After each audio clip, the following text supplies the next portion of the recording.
ছাত্রদলের গণেশ সহ যেই সকল ছাত্রছাত্রীরা শিক্ষকদের সাথে প্রশাসনের সাথে বেয়াদবিমূলক আচরণ করেছে তাদেরকে আমি আহ্বান করব বিএনপিকে দলীয়ভাবে কঠোর শৃঙ্খলার মধ্যে আনতে হবে। এই ধরনের ছেলেরা এখনো ভিসিট টেবিলে চাপড়ানোর পরেও 24 ঘন্টা পরেও তাদেরকে দল থেকে বহিষ্কার করা হয় নাই। বিএনপিকে বলছি, আপনারা যদি সত্যি আগামী দিনে রাজনীতি ভালো করতে চান, অন্যান্য ছাত্র সংসদ নির্বাচনে ভালো করতে চান, এই গণেশের মতো লোকরাই আপনাদের নির্বাচনের গণেশকে কিন্তু উল্টায় দিবে। সারা বাংলাদেশে ডাকসু নির্বাচন এখন talk of the town and talk of the country as well. প্রথম কথা হচ্ছে যে একটা বিশ্ববিদ্যালয়ের ছাত্র সংসদ নির্বাচন নিয়ে আসলে এত উচ্ছ্বাসের কি কারণ, এইটা আমি নিজেও বোঝার চেষ্টা করতেছি। কারণ হচ্ছে যে ছাত্রছাত্রীদের ভিতরে 24-এর যে গণ অভ্যুত্থানের যে এক্সাইটমেন্ট, সে এক্সাইটমেন্টটা এখনো রয়ে গেছে। এখন সেই 24-এর এক্সাইটমেন্টের সাথে অনেকগুলো কারণ যোগ হয়েছে। বাংলাদেশে কোনো নির্বাচন নাই, দেশের ভিতরে কোনো নির্বাচন নাই, কোনো কলেজ, বিশ্ববিদ্যালয় অথবা স্থানীয় প্রশাসনে, ইউনিয়ন পরিষদ থেকে শুরু করে উপজেলা, পৌরসভা, জাতীয় সংসদ, আওয়ামী লীগ সরকার নির্বাচন কাঠামোটাকে, নির্বাচন নামক যে একটা উপকরণ আছে যে কোনো ব্যাপারে, যে কোনো প্রতিষ্ঠানে, সেটা ট্রেড ইউনিয়ন হোক, কর্মচারী সংসদ হোক, অফিসারদের অ্যাসোসিয়েশন হোক, সব জায়গা থেকে নির্বাচন জিনিসটাকে উধাও করে দিয়েছে আওয়ামী লীগ গত 16 বছরে। অতএব সেই জায়গাতে বুঝতে হবে যে এই ন্যাশনাল যে ইউফোরিয়াটা আমরা দেখলাম যে ডাকসুতে কি হচ্ছে, ডাকসুতে কি হচ্ছে, তো তরুণদের নেতৃত্বে যেহেতু গণ অভ্যুত্থান হয়েছে গত বছর, আর তরুণদের প্রাণের বিশ্ববিদ্যালয়ে যেখান থেকে গত বছরের বৈষম্য বিরোধী আন্দোলন দানা বেঁধেছে, এর প্রত্যেকটা জিনিসের সাথে এটা কানেকশন, এটা কানেক্টেড ছিল। এই ইউফোরিয়াটার একটা বড় জায়গা হচ্ছে 24 তরুণ তারুণ্য এবং আওয়ামী লীগের নির্বাচনী কাঠামো ধ্বংস করে দেওয়ার যে রাজনীতি, এটার ব্যাপারে একটা প্রতিবাদ। দ্বিতীয়ত হচ্ছে ইউফোরিয়ার একটা ব্যাপার হচ্ছে আমরা 2001 সালের পরে আসলে কোনো নির্বাচন পাই নাই। অতএব আমরা সিম্পলি জানি না যে একটা ভালো নির্বাচনের পক্ষে কারা, বিপক্ষে কারা, কোন প্রার্থীকে কে কত ভোট দেবে না দেবে, এইটার যে ডেমোগ্রাফি, এই যে ইলেকশন ডেমোগ্রাফি সম্পর্কে আমাদের সিম্পলি কোনো আইডিয়া নাই। অতএব ঢাকা বিশ্ববিদ্যালয় এবং জাহাঙ্গীরনগর বিশ্ববিদ্যালয়, রাকসু, চাকসু সব জায়গায় যে নির্বাচনগুলো হচ্ছে, এটা একটা বিশাল ফেনোমেনা আকারে আমাদের পড়বার সুযোগ আছে। বিশেষ করে 5 থেকে 6 কোটি তরুণ তরুণী যারা কখনো কোনোদিন ভোট দেয় নাই জাতীয় নির্বাচনে, তারা একটা বড় ডিসাইডিং ফ্যাক্টর আকারে আসবে। এবং এই প্রত্যেকটা ফ্যামিলি, এটা কিন্তু শুধু হাজার হাজার তরুণ তরুণীর বিষয় না, তার প্রত্যেকটা ফ্যামিলিকে কিন্তু তারা ড্রাইভ করবে, তারা ইনফ্লুয়েন্স করবে যে আসলে কাকে ভোট দেওয়া উচিত বা উচিত না। তো সেই জায়গাতে জাতীয় নির্বাচনে একটা প্রভাবক হিসাবে এই ইলেকশন ডেমোগ্রাফির যে রাজনীতি, এইটা বোঝার জন্য ডাকসু একটা বড় নিয়ামক আকারে কাজ করবে। থার্ড হচ্ছে ডাকসু নিয়ে ইউফোরিয়ার একটা বড় কারণ হচ্ছে আগামী দিনে জোটের রাজনীতি, যে বড় দল আকারে বিএনপির রাজনীতিটা কোথায়। বিএনপি যেভাবে সারা বাংলাদেশে ধারণা করছে যে তারা আওয়ামী লীগের অবর্তমানে 250+ সিট পাবে, আসল রিয়েলিটি কি তাই? যদি ভালো শক্ত ক্রেডিবল প্রতিদ্বন্দ্বী থাকে বিএনপির বিরুদ্ধে, তাহলে সেই বাস্তবতাটা কিভাবে ইলেকশনের রেজাল্ট ঘুরিয়ে দিতে পারে, ডাকসু কিন্তু সেরকম একটা ফেনোমেনা। এত বড় শক্তিশালী প্রতিষ্ঠানের যেখানে ছাত্রদল সবচেয়ে পাওয়ারফুল সংগঠন, তাদেরকে এই ভোটের ব্যবধানে হারিয়ে দেওয়ার যে রাজনীতিটা, এই রাজনীতিটা কিন্তু আমাদেরকে নতুন করে স্টাডি করবার একটা বিষয় আসছে, যেখানে অনেকগুলো ফেনোমেনা একসাথে জড়িত। ফোর্থ হচ্ছে যে এই ডাকসুকে ঘিরে ইউফোরিয়ার একটা বড় কারণ হচ্ছে জোটে বিপক্ষ বিএনপির বাইরের শক্তিগুলো যে ডিসাইডিং ফ্যাক্টর হইতে পারে, সেটা আমাদেরকে জানান দিয়েছে। অতএব জাতীয় নির্বাচনে ক্ষমতার যে লড়াই, দ্বন্দ্ব এবং আওয়ামী লীগের পতন এবং পতন পরবর্তী যে আরও গত 1 বছর ধরে আওয়ামী লীগ ছাড়া অন্যান্য রাজনৈতিক দলকে খুব কাছ থেকে দেখবার ব্যাপারে কিন্তু মানুষ অনেক হতাশ হয়েছে। সাধারণ জনগণ, শিক্ষিত তরুণ সমাজ, শিক্ষার্থী এবং পেশাজীবীদের মধ্যে এই ধারণাটা ছিল যে গণ অভ্যুত্থান পরবর্তী পতিত আওয়ামী সরকারের ব্যাপারের যে রাজনৈতিক খাইসলত, সেটা হয়তো নতুন রাজনৈতিক দলগুলোর ভিতরে কিছু পরিবর্তন এনে। তো সেই জায়গায় জোটের রাজনীতি এবং জোটের রাজনৈতিক দলগুলোর চরিত্র, এর প্রত্যেকটা কিন্তু ফেনোমেনা আকারে, ক্যারেক্টার আকারে ডাকসুর নির্বাচনে গুরুত্বপূর্ণ রোল প্লে করেছে। এখন আসি, শিবিরকে আসলে এতগুলো আসনে সম্পাদকীয় পদে জেতার মতো সাংগঠনিক ক্যাপাসিটি আছে? শিবিরের নেতৃবৃন্দ সে তেমনটা কিন্তু কখনো মনে করেন নাই। অথবা শিবিরের 1-2 জন ক্যান্ডিডেট যত ভালো করবার কথা, পুরো প্যানেল কি এত ভালো করার কথা? অথবা 3টা সম্পাদকীয় পদে আপনার শিবির প্যানেল নির্বাচিত হয় নাই, কিন্তু এটার বদলে কি অন্যান্য প্যানেলের কেউ নির্বাচিত হয়েছে? তাও কিন্তু হয়নি, স্বতন্ত্র হয়েছে। অর্থাৎ ফেনোমেনাগুলো দেখেন, ইলেকশনে হলগুলোতে কি হয়েছে। সবচেয়ে বড় রাজনৈতিক দল আকারে ছাত্রদল কিন্তু শুধু ক্যাম্পাসের ফ্যাকাল্টিতে অথবা ডাকসুতে খারাপ করে নাই, তারা প্রত্যেকটা হলের সংসদেও কিন্তু ব্যাপকভাবে খারাপ রেজাল্ট করেছে। গুরুত্বপূর্ণ পদগুলোতে কিন্তু তারা জেতেন নাই।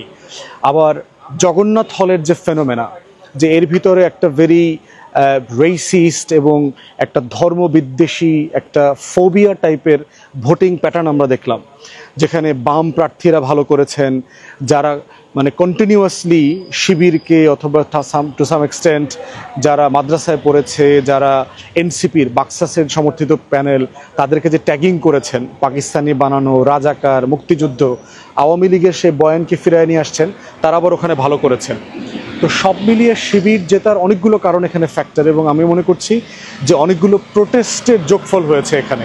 একটা প্রোটেস্টের জায়গা হচ্ছে যে গণ অভ্যুত্থান পরে ট্রলিং এবং ট্যাগিং করা যে একটা বাজে কালচার আগে ছিল, ছাত্র সমাজ কিন্তু নতুন করে কোনো প্যানেলকে অথবা কোনো প্যানেলের প্রার্থীকে ৭১, পাকিস্তানি, মুক্তিযুদ্ধের বয়ানের পক্ষের শক্তি, বিপক্ষের শক্তি, এই যে আওয়ামী চেতনা ব্যবসা, এই ব্যবসাটাকে এনে এই প্যানেলকে ইম্পোজ করার যে চেষ্টাটা করেছে, এটা হিতে বিপরীত হয়েছে। ছাত্র সমাজ এটা ভালোভাবে নেয় নেই, এবং তরুণ তরুণীরা সবাই বলেছে, তাদের বিভিন্ন ইন্টারভিউতে দেখলাম যে ২৪-এর গণ অভ্যুত্থানের অবদানের পাশাপাশি তারা দেখবার চেষ্টা করেছে কারা আসলে একটা স্বচ্ছ পরিচ্ছন্ন ক্যাম্পেইন করতে চায়, কাদের ভিতরে অহংকার কম, কারা বেশি বিনয়ী, যারা স্টুডেন্ট ফ্রেন্ডলি, যাদের ট্র্যাক রেকর্ড ভালো, একাডেমিক রেকর্ড ভালো, যারা এই গণেশের মতো একটা অভদ্র বেয়াদব না। এই বেয়াদবির বাইরে উঠে কারা আসলে একটা পরিচ্ছন্ন ক্যাম্পেইন করতে পারবে অথবা পেরেছে, এটাকে কিন্তু ছাত্র সমাজ মূল্যায়ন করেছে। এবং ট্র্যাডিশনালি কিন্তু শিবির অথবা এই ধরনের ডান ঘরানার প্যানেলগুলো মেয়েদের হলের ভালো ভোট পায় না। ধারণা করা হচ্ছিল উমামা থেকে শুরু করে যারা মেয়েরা আছে তারা অনেক বেশি ভালো করবে, অনেক বেশি মেয়েদের ভোট পাবে, কিন্তু মেয়েদের হলগুলোতেও দেখলাম যে শিবিরের ভোটের সংখ্যা অনেক বেশি। যেটা মনে করা হয়েছিল যে আসলে শিবিরের কি এই পরিমাণ ভোট আছে, তার কি এত নেতাকর্মী আছে, এটা আসলে ব্যাপারটা তা না। ইভেন আমার বিশ্বাস শিবিরের অনেক নেতাকর্মী আশ্চর্য হয়েছে যে এই পরিমাণ ভোট তারা পেয়েছে। সাদেক কায়েমের যে পরিচিতিটা হয়েছে গত ১ বছরে অথবা প্রকাশিত হয়েছে ২৪-এর গণ অভ্যুত্থানের কারণে, ফরহাদ কিন্তু এই লেভেলে পরিচিত ছিল না, কিন্তু একটা রিট করে তাকে যেভাবে নির্বাচন থেকে সরানোর চেষ্টা করেছে এই সকল মানে দিল্লির আধিপত্যবাদী রাজনীতি যারা করে ক্যাম্পাসে এবং বাংলাদেশে, এই মুক্তিযুদ্ধের চেতনা ব্যবসা যারা করে, এই পতিত সিপিবির রাজনীতি, কলকাতার রাজনীতি করে বাংলাদেশে বসে, তাদের এই বয়ানটা কিন্তু পরাজিত হয়েছে। অতএব বিভিন্ন কারণে ডাকসুর নির্বাচনটা আমাদের সবার জন্য আগামী জাতীয় নির্বাচনকে রিড করবার একটা গ্রামার তৈরি করেছে, এবং আগের আমাদের যে নির্বাচনের গ্রামার ছিল এর কোনো গ্রামার এই গ্রামারের সাথে মিলবে না। এবং এই ডাকসু, রাকসু, চাকসু, জাহাঙ্গীরনগর বিশ্ববিদ্যালয় থেকে শুরু করে যেখানে যেখানে আগামী দিনগুলোতে নির্বাচন হবে, এর প্রত্যেকটা নির্বাচন বাংলাদেশের আগামী রাজনীতির মনস্তত্ত্বকে বিন্যাস করবে। অতএব আমরা আমাদের জায়গা থেকে মনে করছি যে এই রাজনীতিটাকে আমাদের বোঝা আগামী দিনের ভবিষ্যৎ রাজনীতির জন্য গুরুত্বপূর্ণ। এখন কনসিকুয়েন্স দেখেন, বাংলাদেশের ডিপ স্টেট কিন্তু বহুভাবে চেষ্টা করছে এই নির্বাচনটাকে ইনফ্লুয়েন্স করবার জন্য। একটা আসন ভাগাভাগির চেষ্টাও তারা করেছে, যে এই প্যানেল থেকে ভিপি দেন, ওই প্যানেল থেকে জিএস, ওই প্যানেল থেকে এজিএস, সকল দক্ষিণপন্থীদের উত্থান ঠেকানোর জন্য।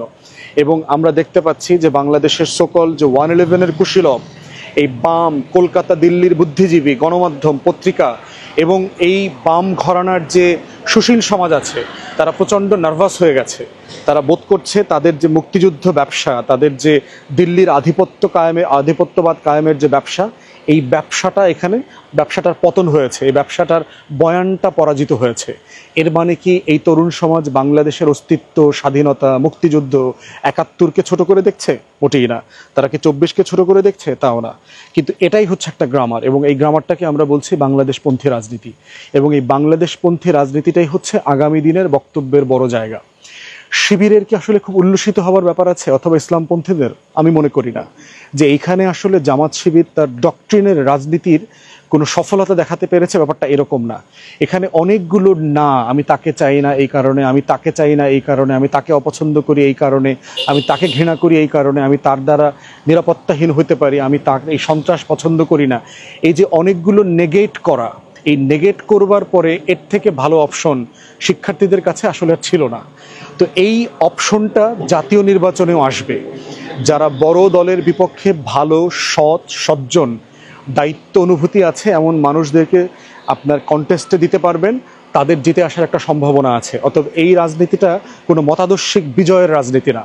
এই জন্য শিবির থেকে শুরু করে টোটাল প্যানেলকে অত্যন্ত সতর্ক হতে হবে যে এইটা এখানে ইসলামের বিজয় হইছে অথবা কোনো মতাদর্শের বিজয় হইছে অথবা এটাই বাংলাদেশের ভবিষ্যৎ, এই ধরনের রাজনীতির ফাঁদে পা দিলে আমরা কিন্তু আবার ওই জঙ্গি মৌলবাদী রাষ্ট্র, ওয়ার অন টেররের যে বয়ান পশ্চিমা এবং ভারতের আছে সেটার মাধ্যমে কিন্তু আমরা বিপদে পড়ব।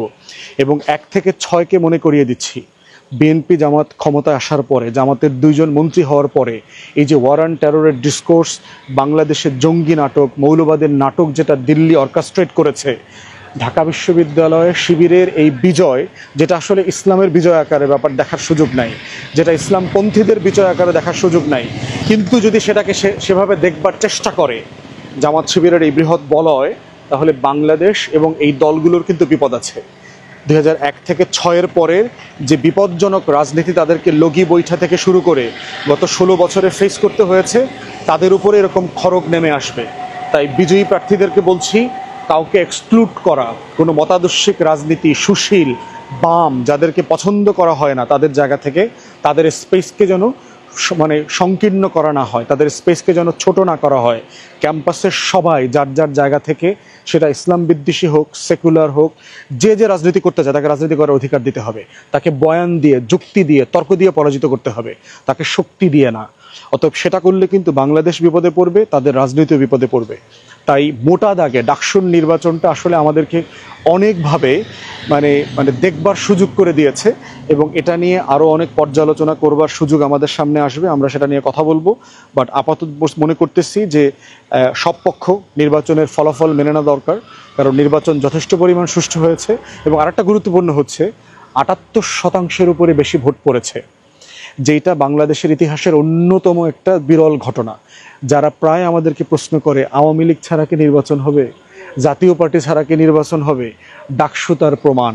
ছাত্রলীগ ছাড়া, জাতীয় পার্টির প্যানেল ছাড়া একটা নির্বাচন হয়েছে, যেই নির্বাচনে 78% ছাত্রছাত্রী ভোট দিয়েছে এবং যেই নির্বাচনে দেশের সবচেয়ে শিক্ষিত, সচেতন তরুণ গণ অভ্যুত্থানের পক্ষে শক্তি ছিল। এবং সেই নির্বাচনে জগন্নাথ হল, যেটা ধরে নেওয়া হয় ছাত্রলীগের একেবারে মানে মানে ট্রেনিং গ্রাউন্ড অথবা ক্যাম্প, সেখানেও তারা ভোট দিয়েছে, তারা তাদের প্রার্থীকে ভোট দিয়েছে। তারা উমামা ফাতেমা অথবা মেঘমোল্লার বসুর মতো চরম ইসলাম বিদ্বেষী, মুক্তিযুদ্ধের ব্যবসা বাণিজ্য যারা করে সেই রকম চক্রগুলোকে তারা ভোট দিয়েছে। এবং এই ভোটের প্যাটার্নটাও কিন্তু বাংলাদেশের স্থিতিশীলতার জন্য দুঃখজনক হবে ভবিষ্যতে, যদি তাদেরকে সবাইকে আমরা বাংলাদেশ ফোল্ডের পলিটিক্সে আনতে না পারি। যারা পরাজিত হয়েছে দেখলাম যে অনেকগুলো প্যানেল এই নির্বাচন প্রত্যাখ্যান করেছে, কিন্তু প্রত্যাখ্যান করবার মতো কোনো ভ্যালিড এভিডেন্স, ক্রেডিবল এভিডেন্স আমরা এখন পর্যন্ত দেখি নাই। 1, 2, 4টা যে অভিযোগ আসছে, আমরা চাই প্রশাসন এগুলো সিরিয়াসলি তদন্ত করুক, তদন্ত করে এটার একটা ন্যায্য ফয়সালা করা হোক। ছাত্র দলের গণেশ সহ যেই সকল ছাত্রছাত্রীরা শিক্ষকদের সাথে, প্রশাসনের সাথে বেয়াদবিমূলক আচরণ করেছে, তাদেরকে আমি আহ্বান করব বিএনপিকে দলীয়ভাবে মানে কঠোর শৃঙ্খলার মধ্যে আনতে হবে। এই ধরনের ছেলেরা এখনও ভিসিট টেবিলে মানে চাপড়ানোর পরেও 24 ঘন্টা পরেও তাদেরকে দল থেকে বহিষ্কার করা হয় নাই। বিএনপিকে বলছি, আপনারা যদি সত্যি আগামী দিনে রাজনীতি ভালো করতে চান, অন্যান্য ছাত্র সংসদ নির্বাচনে ভালো করতে চান, এই গণেশের মতো লোকরাই আপনাদের নির্বাচনের গণেশকে কিন্তু উল্টায় দিবে। অতএব এই ধরনের অভদ্র বেয়াদবদেরকে অবিলম্বে আপনারা দল থেকে বহিষ্কার করেন। আপনারা তাদের ব্যবহারকে ওন করবেন না, কারণ এগুলো গণ অভ্যুত্থানের পরের যে জেনারেশন, তারা এগুলো মেনে নেবে না। মনে রাখবেন, শ্রীলঙ্কাতে কি হয়েছে, বাংলাদেশে গত বছর কি হয়েছে, জর্জিয়াতে কি হচ্ছে, ইন্দোনেশিয়াতে কি হচ্ছে, নেপালে কি হচ্ছে। এই তরুণরা কিন্তু এখনো জেগে আছে। যারা সুশাসন দেবেন না, তাদের বিরুদ্ধে এই জেনজি আবার বাংলাদেশে মাঠে নামবে। অতএব সেই তাদেরকে বোঝা, তাদের ভাষাটা বোঝাটা হচ্ছে ডাকসুর সবচেয়ে বড় লেসন। এটাই আগামী দিনের রাজনীতি, এটাই নাম হচ্ছে বাংলাদেশপন্থী রাজনীতি, এবং আমরা সবাই মিলে যেন এটা করতে পারি। ধন্যবাদ।